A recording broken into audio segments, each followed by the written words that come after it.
not be one of those issues. The free world is coming together to confront Putin. Our two parties here at home are leading the way. And with that bipartisan cooperation, I'm looking forward to signing into law the bill revoking PNTR, which is, again, most people think of it as most favored nation status. We're also taking a further step of banning imports of goods from several signature sectors of the Russian economy, including seafoods, vodka, and diamonds. And we're going to continue to squeeze Putin. The G7 will seek to deny Russia the ability to borrow from leading multinational institutions, such as the International Monetary Fund and the World Bank. Putin is an aggressor. He is the aggressor, and Putin must pay the price. He cannot pursue a war that threatens the very foundations, which he's doing, the very foundations of international peace and stability, and then ask for financial help from the international community. The G7 is also stepping up pressure on corrupt Russian billionaires. We're adding new names to the list of oligarchs and their families that we're targeting. And we're increasing coordination among the G7 countries to target and capture their ill-begotten gains. They support Putin. They steal from the Russian people, and they seek to hide their money in our countries. They're part of that kleptocracy that exists in Moscow, and they must share in the pain of these sanctions.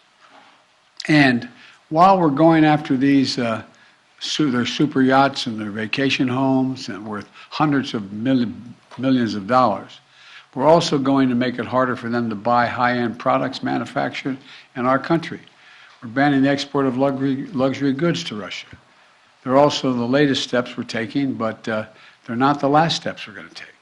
And as I said, at the beginning of all these steps, we're going to hit Putin harder because the United States and our closest allies and partners are acting in unison. And the totality of our sanctions and export controls is crushing the Russian economy. The ruble has lost more than half its value. They tell me it takes about 200 rubles to equal $1 these days. Moscow Stock Exchange has been closed for 2 weeks because they know the moment it opens, it will probably collapse. Credit rating agencies has downgraded Russia's government to junk status, its economy to junk status. The list of businesses, international corporations leaving Russia is growing by the day. We're also continuing to close corporations with allies and partners to make sure that the close cooperation we continue to have, the Ukrainian people are able to defend their own nation. The United States has sent more than $1 billion in security assistance to Ukraine over the last year, including anti-armor and anti-air capabilities, taking out tanks and planes and helicopters, with new shipments arriving every day. We, the United States, are also facilitating significant shipments of security assistance from our allies and partners to Ukraine. And the humanitarian front, we're working closely with the UN and humanitarian organizations to support the people of Ukraine who have been displaced by the violence in Ukraine.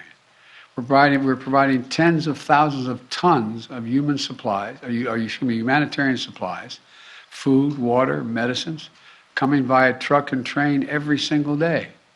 Yesterday in Poland, Vice President Harris announced an additional $53 million in additional humanitarian support to Ukraine. That brings the total humanitarian assistance to $107 million in just 2 weeks. We've joined this effort with more than 30 other countries who are providing hundreds of millions more. And last night, to their great credit, the Congress passed a bipartisan spending bill that included an additional $13.6 billion in new assistance to the Ukrainian people. And I look forward to signing that immediately. And I also want to be clear, though. We will make sure Ukraine has weapons to defend against an invading Russian force. We will send money and food and aid to save the Ukrainian people. And I will welcome Ukrainian refugees. We should welcome them here with open arms if they need access. And we're going to provide more support for Ukraine. We're going to continue to stand together with our allies in Europe and send unmistakable message. We'll defend every single inch of NATO territory with the full might of the united and galvanized NATO. We will not fight a war against Russia in Ukraine. Direct confrontation between NATO and Russia is World War III. Something we must strive to prevent. But we already know Putin's war against Ukraine will never be a victory. He hoped to dominate Ukraine without a fight. He failed. He hoped to fracture European resolve. He failed. He hoped to weaken the transatlantic alliance. He failed. He hoped to split apart American democracies in terms of our positions. He failed. The American people are united. The world is united. And we stand with the people of Ukraine. We will not let autocrats and would-be emperors dictate the direction of the world. Democracies are rising to meet this moment, rallying the world to the side of peace and the side of security. We're showing our strength, and we will not falter. God bless all of you. God bless Ukraine, and God bless our troops. Your White House has said that Russia may use chemical weapons or create a false flag operation to use them. What evidence have you seen showing that? And would the U.S. have a military response if Putin does launch a chemical weapons attack? I'm not going to speak about the intelligence, but Russia would pay a severe price if they use chemicals. Extending the federal gas tax? Will this make Putin stop his